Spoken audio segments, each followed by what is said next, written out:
Mes parents m'ont traîné en justice pour avoir construit une maison, car ils voulaient qu'elle soit donnée à ma sœur paresseuse à la place.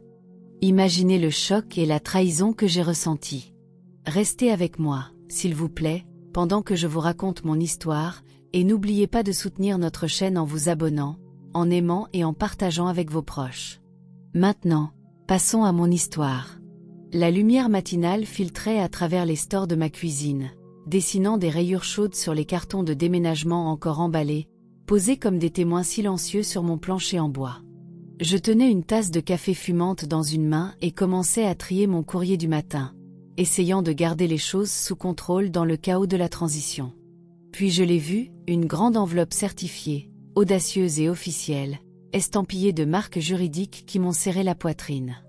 Je l'ai ouverte, et mon souffle s'est arrêté dans ma gorge. David et Michel Givant. Simone Givant, mon nom. J'ai lâché la tasse. Elle s'est brisée sur le sol, le café se répandant sur le carrelage comme du sang. À l'intérieur, des documents juridiques exigeaient que je cède l'acte de propriété de ma maison et que je paie 265 000 $ en compensation. Mes parents me poursuivaient en justice. 2 semaines plus tôt, j'étais debout, pieds nus, dans cette même cuisine, signant les derniers papiers pour ma nouvelle maison, 395 000 $, construite de toutes pièces. Mon rêve, mes mains, ma sueur, mon nom sur chaque plan. Mon agent immobilier m'a serré dans ses bras après la signature. « Tu as fait ça sans co-signataire ni cadeau », m'a-t-elle dit, les yeux brillants. Ce n'est pas un mince exploit, Simone. J'ai célébré seule ce soir-là, avec un repas chinois bon marché et une bouteille de vin rouge que j'avais gardée depuis ma dernière promotion. Je me suis promenée dans chaque pièce, imaginant où je placerais les meubles, quel mur accueillerait ma bibliothèque, et combien de dimanches matins je me réveillerais au son des oiseaux dehors. « Regarde ça, Big Mama », avais-je dit à ma grand-mère lors d'un appel vidéo, en tournant la caméra pour lui montrer le salon ouvert. Je l'ai fait. Je l'ai vraiment fait. Ses yeux pétillaient. « Bien sûr que tu l'as fait, ma chérie, et tu l'as fait de la bonne manière. » J'aurais dû me douter que quelque chose clochait quand j'ai annoncé la nouvelle à mes parents et à ma sœur. Sur FaceTime, leurs expressions étaient figées. Rochelle, ma mère, a offert un sourire qui n'atteignait pas ses yeux. Mon père, David, fronçait légèrement les sourcils derrière ses lunettes de lecture. Et ma sœur, Janice, se tenait derrière eux, portant un peignoir de luxe et sirotant un verre de vin à midi. « Attends, combien de pièces déjà ?» a demandé ma mère, en triturant une boucle d'oreille en perles. « 4, ai-je répondu, encore rayonnante, plus un bureau et un jardin à l'arrière. « C'est beaucoup pour une seule personne, » a dit mon père lentement. Janice s'est penchée dans le cadre, rejetant ses longues tresses par-dessus son épaule. « Ça doit être sympa d'avoir ce genre d'argent. » Pendant ce temps, certains d'entre nous essaient de trouver la paix au milieu d'une crise du logement. Ma mère a enchaîné, comme si c'était répété. « Tu sais, ta sœur a traversé des années difficiles. La santé mentale, c'est sérieux. Peut-être que cette maison pourrait être un bien familial. » J'aurais dû le voir à ce moment-là. Une semaine plus tard, mon père a appelé. « Il faut qu'on ait une conversation familiale sérieuse », a-t-il dit avec sa voix de patron, celle qu'il utilisait quand il dirigeait une chaîne de magasins de fournitures avant sa retraite. Ma mère était assise à côté de lui, essuyant ses yeux avec un mouchoir. « On a toujours partagé dans cette famille », a-t-elle commencé. « On se soutient mutuellement. On ne thésaurise pas les bénédictions. » Janice a une vision, a ajouté mon père. Elle planifie un centre de retraite holistique. Ta maison est parfaite pour ça. J'ai cligné des yeux. C'est ma maison. Je l'ai construite. Janice peut construire la sienne si elle a une vision. Le ton de ma mère est devenu sec. Ne sois pas égoïste. J'ai raccroché, le cœur battant. La lettre de poursuite est arrivée le lendemain. Assise sur le sol de ma cuisine, parmi les éclats de céramique et le café renversé, j'ai lu les exigences. Transfert immédiat de la propriété à Janice Givant. Un règlement financier de 265 000 $ pour couvrir les investissements de bien-être familial. Une lettre d'excuse formelle pour avoir brisé la confiance qui unit la famille Givant. Et en soutien à tout cela, ma tante Lenora. Elle avait co-signé l'affidavit en tant que soutien financier. J'ai fait défiler plus loin et trouvé un courriel joint de Janice, affirmant que j'avais détourné sa propriété de rêve. Les larmes me brûlaient les yeux, mais aucune n'a coulé. Pas encore. J'ai appelé Big Mama. Elle a répondu à la première sonnerie. Ils ont perdu la tête, a-t-elle dit avant que je puisse finir d'expliquer. Sa voix ne tremblait pas. Elle tenait. Tiens bon, ma chérie. Tu as trop travaillé pour ça. Cette nuit-là, j'ai cherché des avocats de la défense. Le moins cher demandait un acompte de 9 000 $. Je ne l'avais pas. Mes économies étaient épuisées par les frais de clôture et les dépassements de construction. Je regardais par la fenêtre de devant, dans le quartier calme que j'avais enfin rejoint, celui dont j'avais toujours rêvé. Non, je n'abandonnerai pas. C'était à moi, et je me battrais pour ça. Le lendemain matin, j'ai étalé mes documents financiers sur la table de la salle à manger comme une carte de bataille. Relevé bancaire, dossier de prêt, fiche de paie. 15 ans de travail acharné réduits à des lignes et des colonnes. Le soleil projetait une lumière pâle sur les papiers, comme s'il ne savait pas quoi penser de cette folie. Chaque chiffre racontait une histoire que ma famille refusait de reconnaître. À 15 ans, je nettoyais les sols et les tables chez DDS Dîner pour 5 $ et 10 cents de l'heure, travaillant après l'école et les week-ends pendant que Janice faisait la fête avec ses amis et postait des photos de son voyage de découverte de soi sur Instagram. Je me souviens d'un message de ma mère, comme une coupure de papier dans l'âme. Simone, tu manques le dîner d'anniversaire de Janice. On a engagé un saxophoniste et tout. Pendant qu'il riait autour de steaks et de gâteaux veloutés, je nettoyais de la gomme sous les banquettes et comptais mes pourboires. Le parcours financier continuait. Frais de collège communautaire, manuel d'occasion, repas sautés pour économiser. J'ai travaillé à 3 emplois en même temps, garderie, vente au détail, puis un travail temporaire de saisie de factures dans une entreprise de fret. J'ai demandé une fois à mon père de co-signer un prêt étudiant quand j'ai été acceptée dans une université publique. Il m'a regardée et m'a dit « Tu es grande maintenant, non ? Débrouille-toi ». 2 semaines plus tard, Janice était au Costa Rica, trouvant sa déesse intérieure avec ce que ma mère a ensuite appelé un prêt spirituel. Je n'ai même plus tressailli quand j'ai trouvé un ancien relevé bancaire montrant 2300 $ transférés à Janice, la même semaine où j'ai supplié pour de l'aide avec une urgence dentaire. Ils ont dit non. Elle a reçu un fonds pour des bougies et des cristaux. Maintenant, ils voulaient ma maison. Ce soir-là, j'ai ignoré un appel de ma mère. Son message vocal est arrivé comme une horloge. « Simone, ma chérie, je ne comprends pas pourquoi tu rends ça si difficile. On a tout donné à vous, les filles, équitablement. » J'ai parcouru mes courriels et trouvé un autre de mon père, court et froid. « Tu fais des caprices. Tout ça peut disparaître si tu acceptes le transfert. » Sous ce message, des virements bancaires à Janice apparaissaient comme des taches sur des draps blancs. Plus de 100 000 $ sur 6 ans. Location de studio, retraite de yoga, frais juridiques après un échec de pop-up de bien-être à Atlanta. J'avais envie de crier. Au lieu de cela, j'ai tout documenté. Puis la sonnette a retenti. Je me suis figée. Par le Judas, j'ai vu le visage de Big Mama, encadré par son foulard turquoise caractéristique. Elle est entrée, a posé une vieille boîte à chaussures sur la table de la cuisine et a dit « Tu vas en avoir besoin ». À l'intérieur, des décennies de registres familiaux, reçus, livres de comptes manuscrits, même des courriels jaunis qu'elle avait imprimés à la bibliothèque. Ils ont essayé de prendre l'atelier automobile de Thomas aussi, a-t-elle dit. Dès qu'il a commencé à faire des profits, ils ont dit qu'il leur devait pour l'avoir élevé. 10 minutes plus tard, Thomas m'a envoyé un texto. « Tiens bon. Moi, je ne l'ai pas fait. J'ai perdu mon atelier. » Quelques heures plus tard, la sonnette a retenti à nouveau. Une femme se tenait là avec une plante en pot. « Salut, je suis Kenya. J'habite en face. Je me suis dit que tu pourrais avoir besoin d'un peu de verdure. » Elle a souri doucement. « Ne t'inquiète pas, les gens parlent, mais la plupart d'entre nous voient clair dans tout ça. Ce soir-là, mon ancien manager de chez DDS m'a envoyé un message. Besoin d'une référence? Je me souviens que tu étais la meilleure employée qu'on ait eue. Je me porterai garante pour toi n'importe où. Ce soutien a éveillé quelque chose en moi que je n'avais pas ressenti depuis le début de tout ça. La résilience. Mais les attaques n'ont pas cessé. Le lendemain, une nouvelle lettre certifiée est arrivée. Menace de saisie immobilière, exigence de remboursement pour dommages émotionnels, et capture d'écran des stories Instagram larmoyantes de Janice, me dépeignant comme la sœur cruelle qui lui avait volé ses rêves.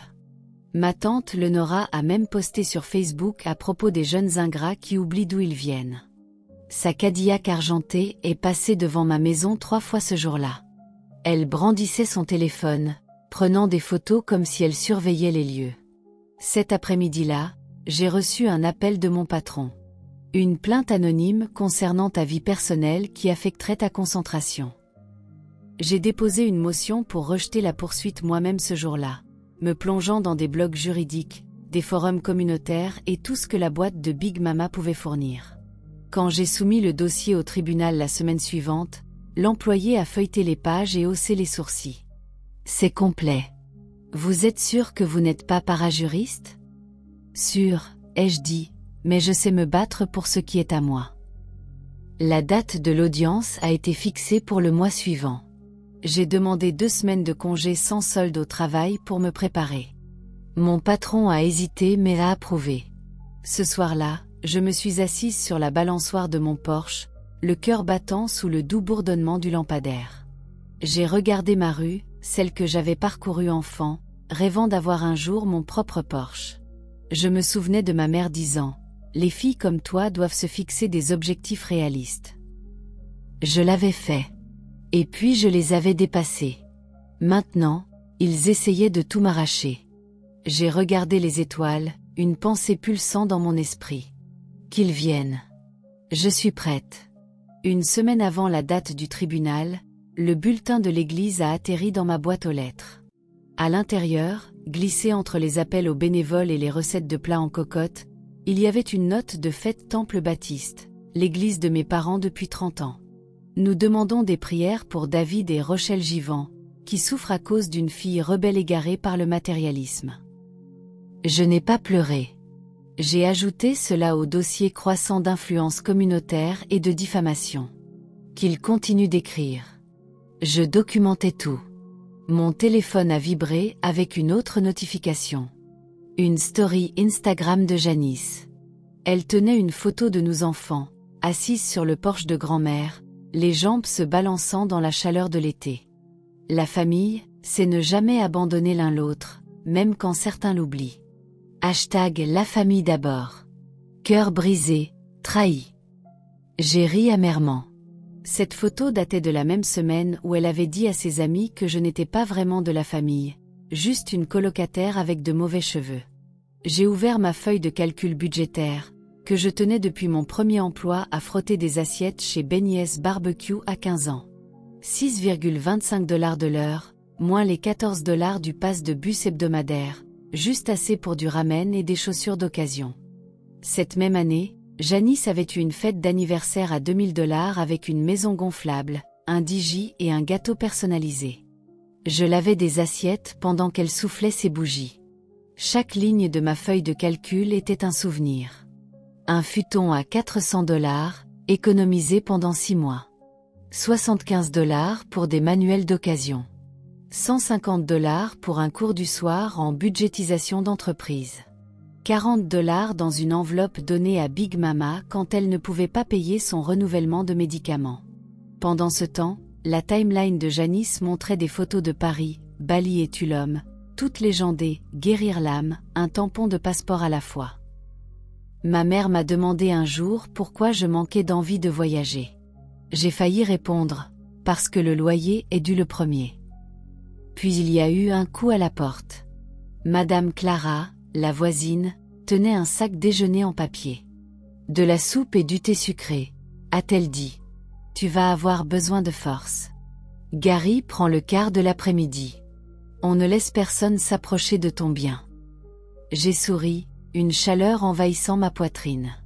Les voisins avaient discrètement formé un cercle de surveillance, alternant les tours pour s'assurer que personne ne rôdait autour de ma propriété, surtout le Nora, qui garait maintenant sa voiture dans la rue et remontait mon allée avec son téléphone, prenant des photos comme TMZ.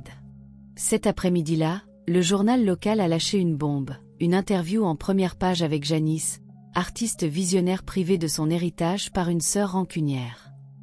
Dans les photos, elle posait à côté de peintures à moitié terminées dans son « espace créatif », autrement dit l'appartement dont elle avait été expulsée le mois dernier. Mon téléphone a sonné à nouveau.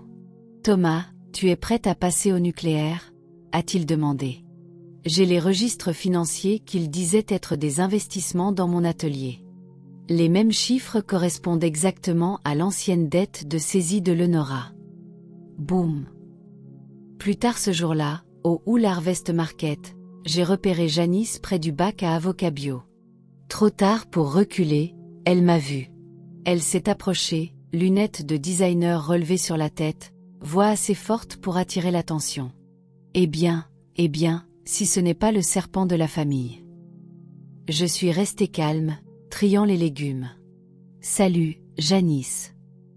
Tu as toujours pensé que tu étais meilleure que moi, a-t-elle lancé. Avec tes budgets et ta petite vie fade, mais cette maison, ça aurait pu être un café artistique. Les gens seraient venus de partout.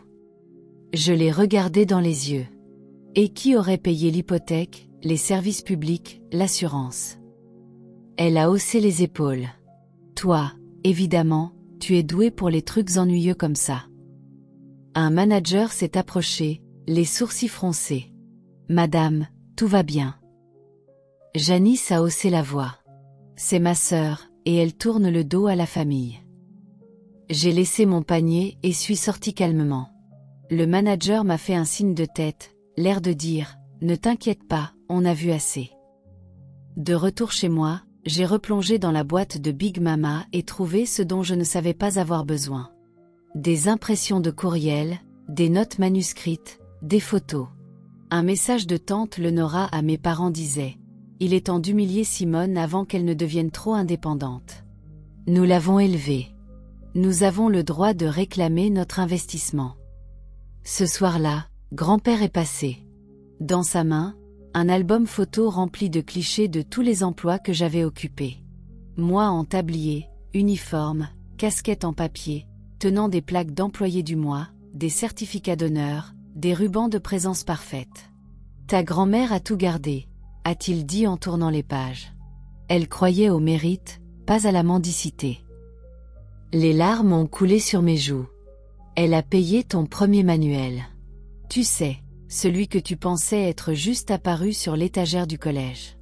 Elle s'est assurée que tu avais ce dont tu avais besoin, même si personne d'autre ne l'a fait. Plus tard ce soir-là, je me suis tenue dans la salle de bain, répétant mon discours pour le tribunal. Je m'appelle Simone Givant. Je ne suis pas une banque. Je ne suis pas un plan de secours. Je suis une femme qui a travaillé pour son avenir, et je ne l'abandonnerai pas par culpabilité. La voix qui sortait était plus claire que ce que je ressentais. J'ai disposé les classeurs pour le tribunal, étiquetés, codés par couleur, notariés. Chaque page était une épée. Chaque reçu un bouclier. La Mercedes est repassée devant ma maison, les lumières de la caméra scintillant à l'intérieur. Mais cette fois, je n'ai pas tressailli. Demain, j'entrerai dans le tribunal, non pas en tant que fille, ni en tant que sœur, mais en tant que bâtisseuse, défendant ce qu'elle avait construit. Brique par brique, dollar par dollar, larme par larme. Le matin de l'audience, je me tenais sur les marches du tribunal, serrant une mallette en cuir contenant 15 ans de preuves. Le soleil réchauffait le trottoir, mais mes paumes étaient froides. Je portais mon seul blazer sur mesure, manches bleu marine parfaitement ourlées. Des boucles d'oreilles dorées simples, un pantalon repassé, un chemisier doux. Je voulais ressembler à ce que j'étais, stable, concentré, préparé. À l'intérieur, les sols en marbre poli résonnaient sous mes chaussures alors que je passais la sécurité.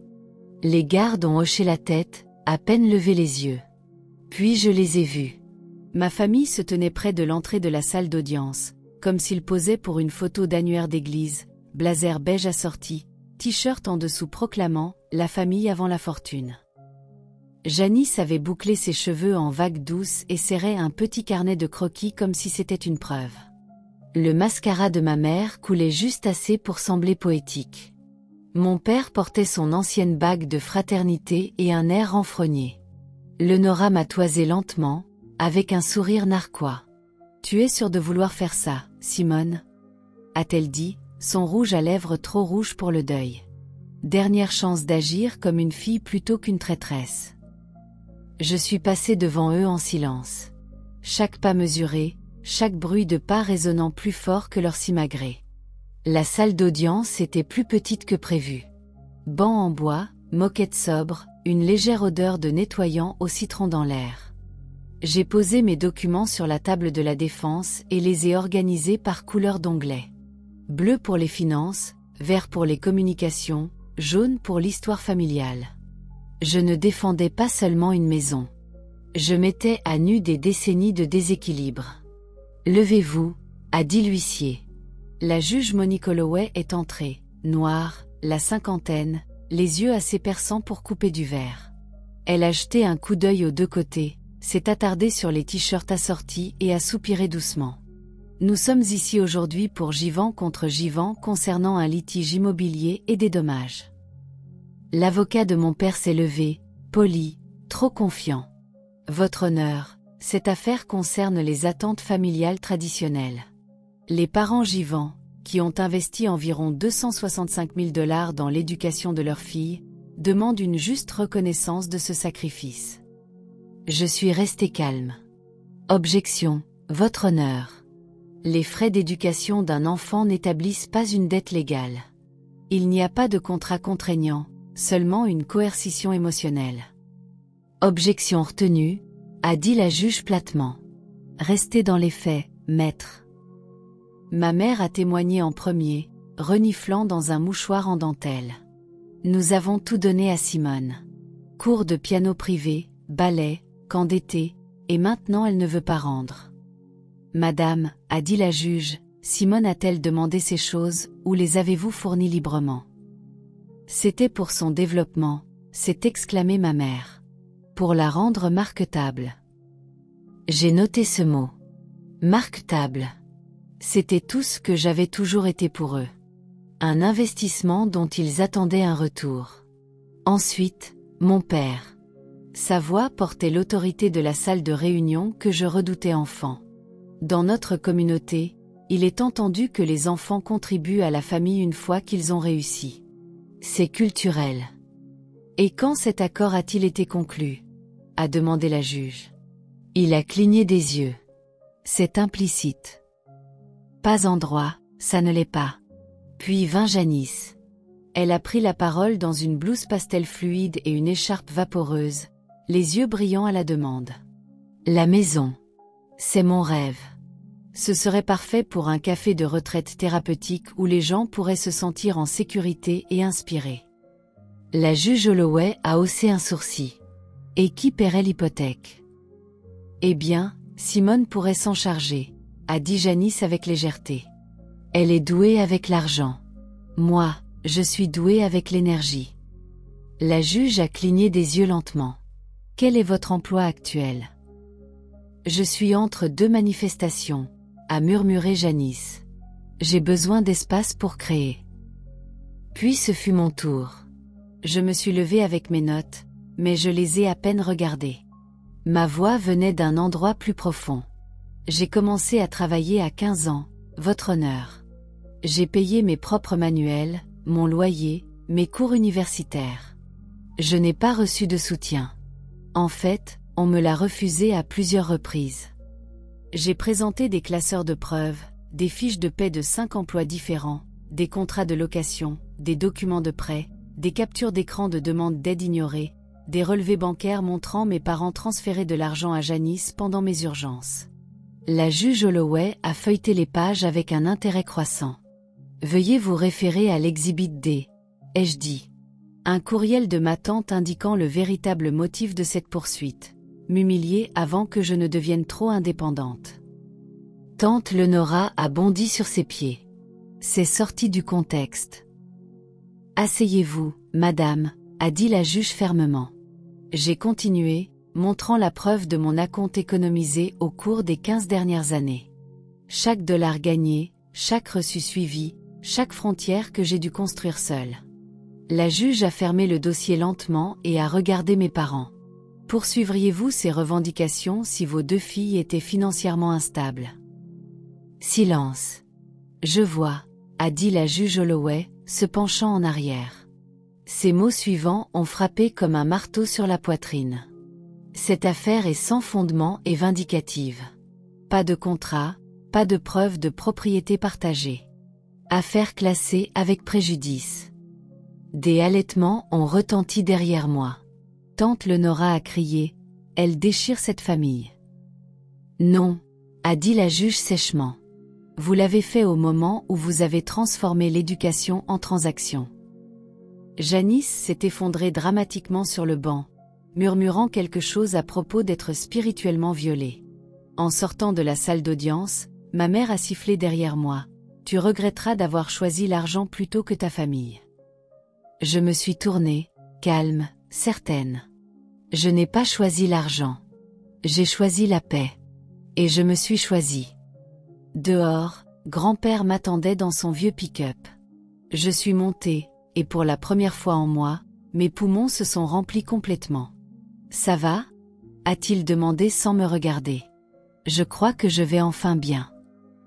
Nous sommes partis, laissant leurs t-shirts assortis, leurs fausses larmes et leur contrôle vacillant dans le rétroviseur. 3 jours après le verdict, j'étais assise dans mon salon, sirotant une tisane à la camomille, regardant la lumière de l'automne précoce danser sur le plancher en bois. Le silence dans la maison n'était plus lourd. Il semblait mérité. Puis est venu le buzz. Une alerte GoFundMe. Janice avait lancé une nouvelle campagne. Ma sœur a volé mon avenir. Aider une artiste à guérir. Sa photo de profil la montrait pleurant faussement à côté d'une photo d'enfance de nous deux. Son histoire. Après que Simone a utilisé l'argent de nos parents pour construire une maison destinée à ma retraite d'art-thérapie, j'ai été laissée sans abri et abandonnée. Elle a trahi notre héritage familial.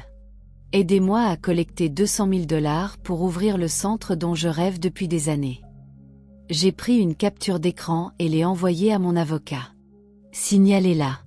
C'est diffamatoire et faux. La piqûre ne m'atteignait même plus. Puis mon cousin Thomas m'a envoyé un texto. As-tu reçu l'email familial? J'ai vérifié. Il était là. Un message de masse émotionnellement manipulateur de mes parents à tous les parents éloignés, me qualifiant de froide, perdue, matérialiste. Ils avaient même joint mes photos du tribunal comme preuve de ma déchéance. J'ai secoué la tête, plus triste qu'en colère. Ils m'ont fait la même chose, a écrit Thomas. Quand j'ai ouvert mon 2e atelier de réparation, ils ont essayé de prétendre qu'ils m'avaient aidé en esprit. Tu as fait ce que j'avais trop peur de faire. Tu as tenu tête. Cette nuit-là, à minuit, ma sonnette a retenti. Mon système de sécurité a bipé. J'ai vérifié la caméra. Tante Lenora, en sweat à capuche et talons, tenant une bombe de peinture. Elle s'est approchée de ma porte d'entrée et a sifflé, petite ingrate. Puis elle a remarqué la lumière rouge clignotante. Elle s'est figée, a fourré la bombe dans son sac et s'est enfuie, mais pas avant d'avoir laissé une traînée de peinture rouge vif sur ma porte. L'officier arrivé 20 minutes plus tard a examiné les images. On la voit clairement. Voulez-vous porter plainte? J'ai pensé au fait, au rire, à la version imaginaire de la famille que j'avais toujours espérée réelle. Je veux une ordonnance de restriction, ai-je dit. 1 semaine plus tard, je me tenais à nouveau dans la salle d'audience de la juge Holloway, cette fois avec des preuves de harcèlement, de dommages matériels et de diffamation numérique. Elle a accordé une ordonnance permanente immédiatement, interdisant tout contact ultérieur de la part de mes parents, Janice ou Lenora. Même le GoFundMe a été supprimé pour collecte frauduleuse. Plus tard cette semaine-là, j'étais assise avec Madame Clara sur son porche, partageant une limonade. Tu sais, a-t-elle dit, ton père a fait le même coup à son frère à l'époque. Il a essayé de prendre son entreprise aussi. Ta tante a toujours suivi son exemple, utilisant l'argent pour manipuler. Grand-père a comblé d'autres lacunes ce soir-là alors que nous reconstruisions une étagère dans mon garage. Ta grand-mère savait que ça arriverait, a-t-il dit. C'est pourquoi elle s'est assurée que tu aies tes économies à part. Elle l'a mis dans son testament en liquide. Elle ne voulait pas que tes parents y touchent. Cela expliquait pourquoi Janice avait qualifié les funérailles de grand-mère de perte de temps et ne s'était pas présentée. L'audience finale est arrivée trop vite. Leur nouvel avocat a essayé de me dépeindre comme paranoïaque et instable, prétendant que j'avais exagéré, mais les preuves parlaient plus fort que tout.